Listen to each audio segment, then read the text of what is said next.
ಈ ಅವಕಾಶನ ನೀನೇ ಕಳ್ಕೋಬೇಡ. ನಾನು ಸ್ವಾರ್ಥಿ ಆಗಲ್ಲ ಅಂತ ಪ್ರಮಾಣ ಮಾಡ್ತೀನಿ.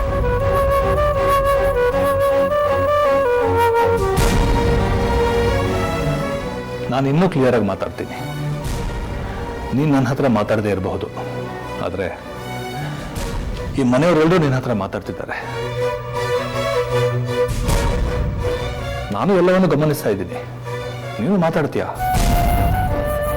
ಆದರೆ ನಿನಗೆ ಬೇಕಾದಾಗ ಮಾತ್ರ ಮಾತಾಡ್ತೀಯ.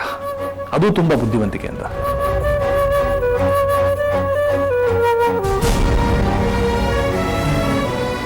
ಹೇಳಮ್ಮ ಸಿಂಧು, ಇದಕ್ಕೆಲ್ಲ ಉತ್ತರ ನೀನೇ ಕೊಡಬೇಕು. ಪರಿಹಾರ ನಾನು ಕೊಡ್ತೀನಿ. ನೀವ್ಯಾರು?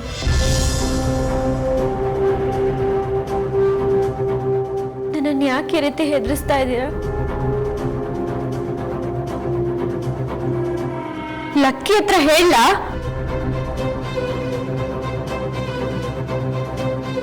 ಹೇಳಮ್ಮ, ಇಲ್ಲ ನೀನು ಮುಂದೆ ನಿಂತಿದ್ದಾನಲ್ಲ.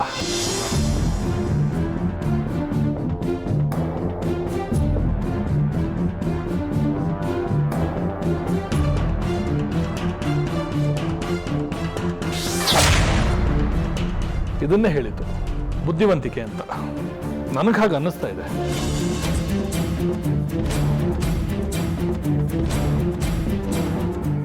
ನಿನ್ನ ಪರಿಸ್ಥಿತಿ ಹೇಗಿದೆಯೋ ನನಗೆ ಗೊತ್ತಿಲ್ಲ.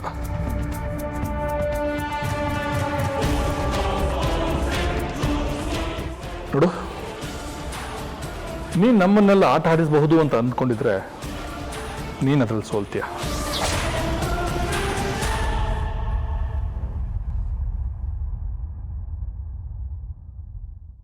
ನನಗೆ ಇವತ್ತಿಗೂ ನಿನ್ನ ಬಗ್ಗೆ ಗೌರವ ಇದೆ.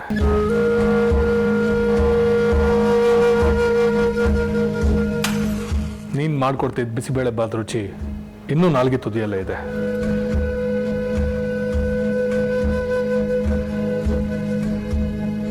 ನಿನ್ನ ಬಗ್ಗೆ ಹೇಳ್ಕೊಳ್ತಿದ್ದ ಹೆಮ್ಮೆ ಮಾತುಗಳು ಇನ್ನೂ ನೆನಪಲ್ಲಿದೆ.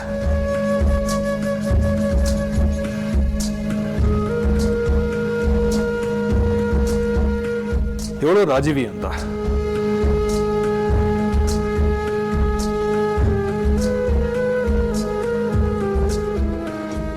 ನನ್ನ ಹೆಂಡತಿ.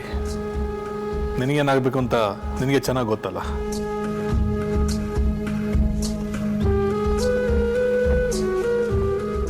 ಇವನು ಲಕ್ಷ್ಮಣ,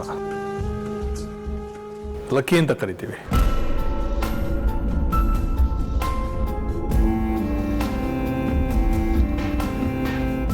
ಇವಳು ಅನು.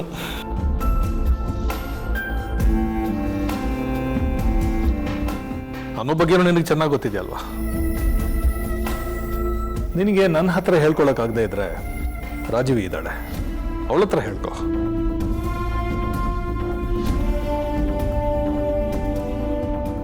ನನ್ನ ಸಿಟ್ಟನ್ನೇ ನುಂಗಿ ಬದುಕ್ತೋಳವಳು.